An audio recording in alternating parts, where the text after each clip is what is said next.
உண்ணும் உணவையே இங்கு பாதுகாக்க முடியவில்லை என்றால் அதை விளைவிக்கும் விவசாயிகளை எப்படி மதிப்பீர்கள்? சத்தியம் டிவி வாயிலாக விவசாயிகளை தங்களது வழிகளை வெளிப்படுத்துகிறார்கள். நீங்களே கேளுங்கள்.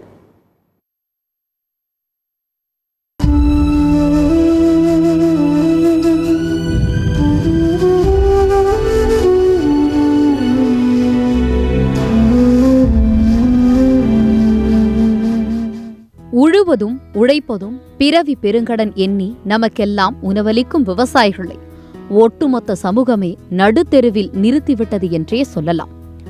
நிலத்திலேயே நெற்பயிர்கள் மூழ்கினால் அது இயற்கை இடர்பாடு எனலாம்.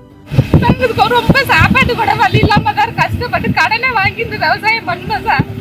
வட்டிக்கு ட்ரிபிள் வட்டிக்கெல்லாம் வாங்கணும் சார். பைனான்ஸ் எடுத்து குழு எடுத்து வட்டிக்கு வாங்கி இந்த விவசாயம் பண்ணி ஒன்றும் இல்லாம ஆயிடுச்சு சார்.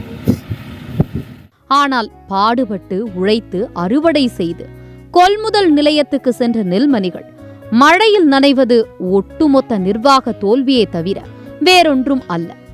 இந்த ஆண்டு குறுவை சாகுபடி அதிகரித்ததால் நெல் கொள்முதல் நிலையங்களில் நெல் தேக்கம் அடைந்துள்ளதாக அமைச்சர்கள் கூறுகிறார்கள். ஆனால் சேமிப்பதற்கு கூடுதலாக இடவசதி தேவைப்படும் என்பதை ஏன் முன்கூட்டியே கணிக்கவில்லை என்றால் பதில் இல்லை. விவசாயிகளின் நெல்மணிகளை கிடப்பில் போட்டுவிட்டு வியாபாரிகளின் நெல்மணிகள், அதாவது வெளிமாநில நெல்மணிகளை கொள்முதல் செய்வதில் முக்கியத்துவம் கொடுத்ததே காரணம் என்கிறார்கள் விவசாயிகள். இன்னும் கொடுமை என்னவென்றால், லாரிகளில் ஏற்றிய நெல் மூட்டைகளை இறக்கி வைக்க இடமில்லாமல் லாரிகளிலேயே முளைத்து வீணாகி வருகின்றன நெல்மணிகள்.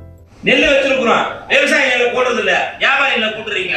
வியாபாரி ஒரு வேலை பார்க்கறாங்க தெரியுங்களா? லாரியோட டிப்போக்கு வந்த சென்டருக்கு வந்தாலும் வியாபாரி நின்றுக்கிறோம். லாரியோட இங்க இருக்கு சென்டரு, மண்ணமந்த லாரி அடிக்கிறாங்க, ஒரு டாடா ஏசி வச்சு நெல் இறக்கிறாங்க. நாங்க என்ன நினைச்சிருக்கோம், விவசாயிகள் போடுறாங்க. இதானே இது நடந்துகிட்டு இருக்கு. ஐயா மாவட்ட ஆட்சியர் அதை கேட்கணும். இந்த மாவட்டத்துல நெல் சிரிப்பா சிரிக்குதா இல்லையா? விவசாயி கேளுங்க.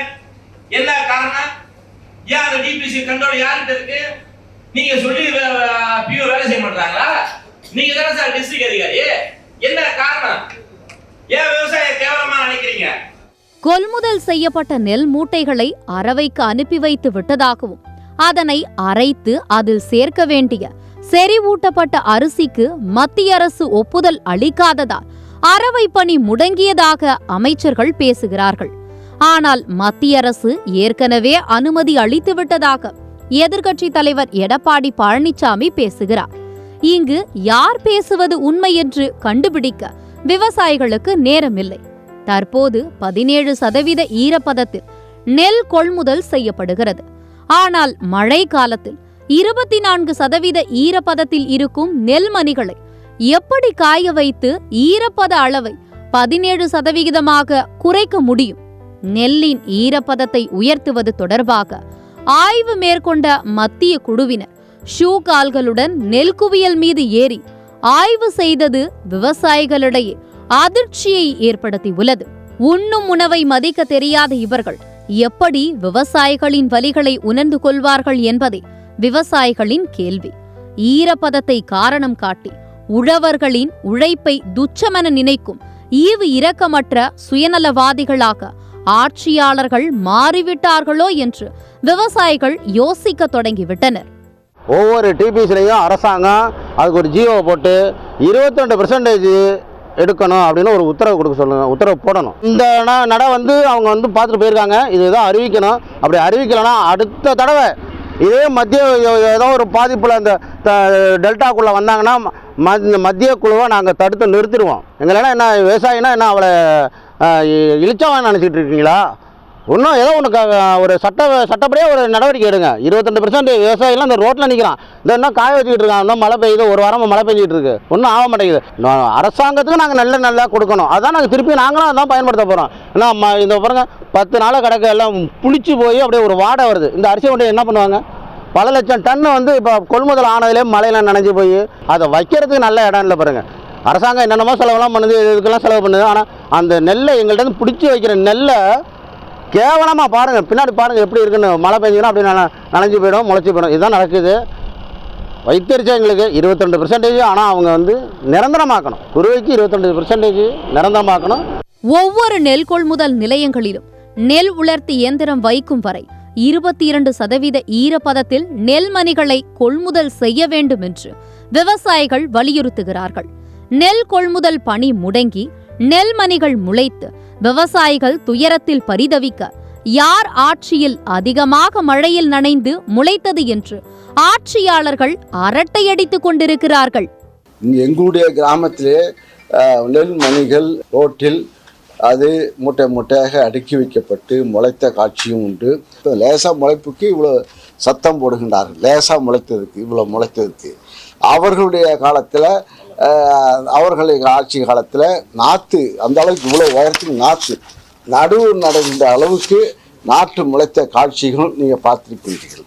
எங்களுடைய மாவட்டத்தை எடுத்தால் வள்ளலார் சபையில் மூட்டைகள் அடுக்கி வைக்கப்பட்டிருக்கும். லட்சக்கணக்கான மூட்டைகள் அங்கே அடுக்கி வைக்கப்பட்டு அங்கே படுதா போட்டு அங்கே நெல் முளைத்திருக்கின்ற காட்சி எங்களுடைய கடலூர் மாவட்டத்தில் இருக்கும். இங்கு ஆட்சிகள் மாறினாலும் காட்சிகள் மாறாமல் கண்ணீர் மட்டுமே எங்களுக்கு நிரந்தரமா என்று கொந்தளிக்கிறார்கள் விவசாயிகள். ஒரு நெல்மணி கூட வீணாக கூடாது என்று அதிகாரிகளுக்கு உத்தரவிட்டு உள்ளதாக முதலமைச்சர் ஸ்டாலின் கூறுகிறார்.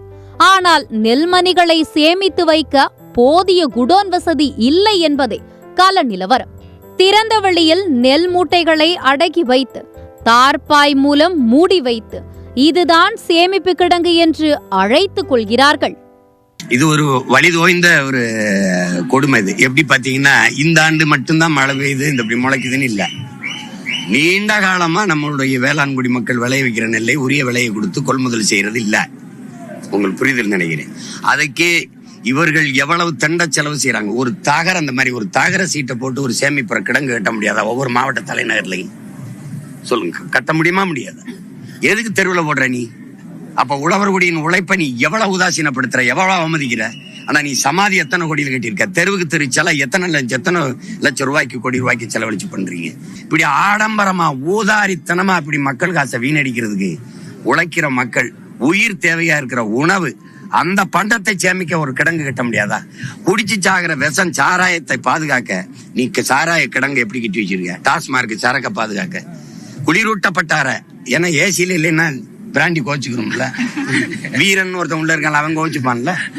ஏசி போட்டு அதுக்கு சிசிடிவி கண்காணிப்பு கருவி போட்டு 2 காவலரை பாதுகாப்புக்கு போடுற அரசு இது அரசா தரிசா? இதுல லேசா தான் முளைக்குது. இன்னும் கொஞ்ச நாள் நல்லா முளைச்சா அதுலயே பறிஞ்சு விளைஞ்சிரும். அப்படியே போய் அறுத்துட்டு வர வேண்டியதான். வேளாண்மைனா என்னன்னு தெரியாத நாட்டை கொடுத்தீங்கன்னா என்ன ஆகும்? எந்த கட்சி ஆட்சி நடந்தாலும் இந்த கொடுமைகளுக்கு தீர்வு இல்லை. ஒவ்வொரு மழையும் அரசு கட்டமைப்பின் தோல்வியை வெளிச்சம் போட்டு காட்டி விடுகிறது. இப்படியே இன்னும் எத்தனை ஆண்டு காலம்தான் இந்த விவசாயிகள் இது போன்ற இன்னல்களை சந்திப்பது என்று கலங்கி நிற்கிறார்கள் விவசாயிகள். எந்த அரசாங்கமும் விவசாயிகளுக்கு வலிய வந்து உதவிட போவதில்லை. விளைந்த நெல்லுக்கு உரிய விலையும் இல்லை. உழைத்த உழைப்புக்கு சரியான ஊதியமும் இல்லை. உங்கள் தேவைக்கு மட்டும் விவசாயம் செய்ய பழகிக் கொள்ளுங்கள் என்று அடிபட்டு அனுபவம் பெற்ற விவசாயிகளின் கருத்தாக உள்ளது. சத்தியம் செய்திகளுக்காக ஃப்ரைடே ஃபார் ஃபார்மர்ஸ் இயக்கம்.